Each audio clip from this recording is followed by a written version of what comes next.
Welcome back to my channel vlogs of Tithi. কেমন আছো সবাই? আশা করি খুব ভালো আছো আর খুব সুস্থ আছো। আমিও খুব ভালো আছি আর খুব সুস্থ আছি। তো দেখো, রোদটা খুব জোরালো হয়ে উঠেছে। আর আজকে আমি সকালে ঘুম থেকে উঠেই বাজারে চলে গেছিলাম।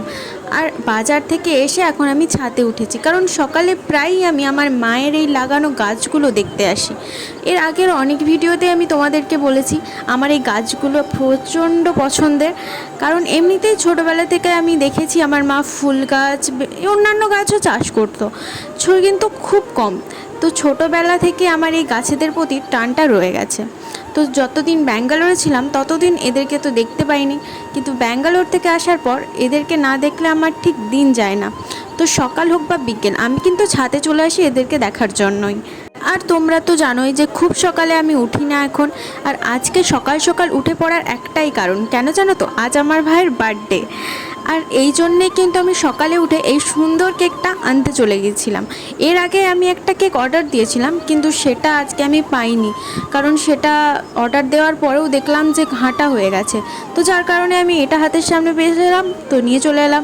আর কেকটাও আমার দেখে বেশ পছন্দ হয়েছিল, যদিও দামটা এটার একটু বেশি ছিল।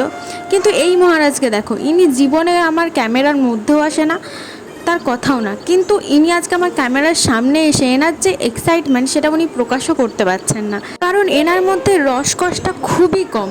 ইনি খুব একটা ক্যামেরার সামনে আসতেও পছন্দ করেন না, ছবি বা ভিডিও এসবেও পছন্দ করেন না। তবে হ্যাঁ, আমার কয়েকটা ভিডিওর কিন্তু ক্যামেরাম্যান ইনি। তো যাই হোক, চলো এখন এনার কেক কাটার দিকে ফোকাস করা যাক। তো এনাকে আমি অনেক কষ্টে বললাম যে কেকটা কাটো, আর এগুলো ছিল ম্যাজিক্যাল মোমবাতি, যার কারণে যতবারই ফোন দিচ্ছিলো আবার আপনা আপনি জ্বলে উঠছিল।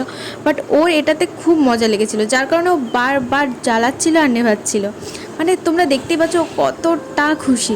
তো এত হাততালি মারছিল, আমি বললাম ওগুলো আরও বেশি করে জ্বলে উঠবে। আর আমি ছিলাম না বলে আমার মা কিন্তু ওর কেক কাটিংও করেনি এতগুলো বছর, কারণ আমার মা জানে যে আমি না থাকলে আমার ভাই তার জন্মদিন এমনিতেও পালন করতে চায় না, কারণ ও ছোট থেকেই দেখে এসেছে যে ওর দিদি মানে আমি থাকলে ওর বার্থডেতে অনেক কিছু করি। তাই সেই জন্য আমার মা কিছু করতে চাইলেও ও বারণ করে দেয়, কারণ আমি থাকি না।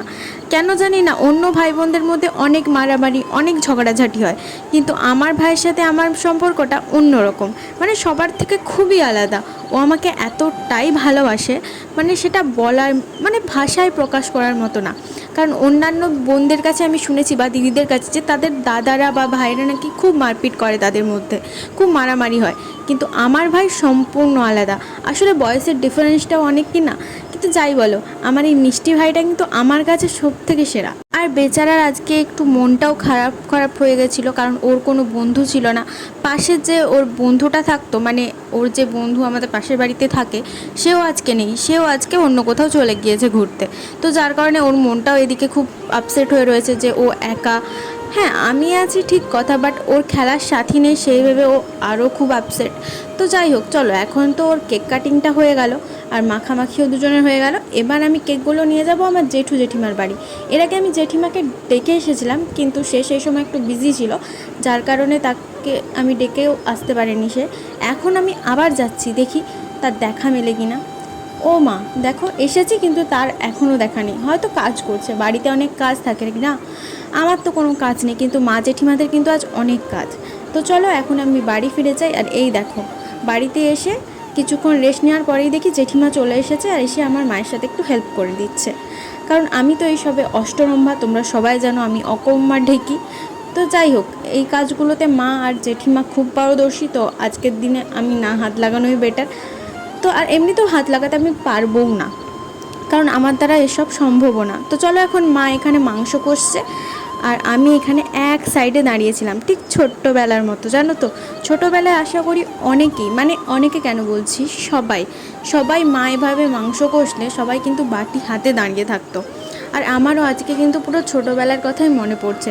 এই 4 বছর আমি যে বাইরে ছিলাম, আমি কিন্তু মায়ের সাথে এই কাজটা আর করে উঠতে পারিনি।